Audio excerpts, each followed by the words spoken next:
Hi అండి. మేము ఎప్పుడు బయటకు వెళ్ళినా సరే ఖచ్చితంగా మా పిల్లలైతే పానీపూరి అడుగుతారు. వాళ్ళైతే పానీపూరి తింటారు. నేను హాట్ చాట్ తీసుకుంటాను. మీలో ఎంతమందికి పానీపూరి కాకుండా హాట్ చాట్ అంటే ఇష్టమో కామెంట్ చేయండి. ఎప్పుడు బయటే తింటాము, ఒకసారి ట్రై చేద్దాం ఎలా వస్తుందో అని చెప్పి ట్రై చేస్తున్నాను.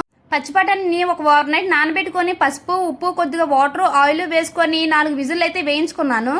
చిన్నగా కట్ చేసుకున్న ఆనియన్స్ ని లైట్ గోల్డెన్ కలర్ వచ్చే వరకు బాగా ఫ్రై చేసుకోవాలి. అందులోనే 2 టమాటాలని ప్యూరీ చేసుకొని వేసుకోవాలి. కొద్దిగా అల్లం వెల్లుల్లి పేస్ట్, ధనియాల పొడి, జీలకర్ర పొడి, కారం, ఉప్పు వేసుకొని బాగా కలుపుకున్నాను. కొద్దిగా బఠానీని మెత్తగా మిక్సీ చేసుకోవాలి. ఫ్రై చేసుకున్న టమాటా ప్యూరీలోనే ఈ పేస్ట్ ని కూడా వేసుకొని బాగా కలపాలి. ముందుగా ఉడికించుకున్న బఠానీలు కూడా వేసుకొని కొద్దిగా వాటర్ వేసి 10 నిమిషాల పాటు అయితే ఉడికించుకున్నాను. అంతేనండి, ఎంతో టేస్టీగా ఉండే హాట్ అయిన హాట్ చాట్ అయితే రెడీ అయిపోయింది. మీరు కూడా ఒకసారి ట్రై చేసి ఎలా వచ్చిందో కామెంట్ చేయండి.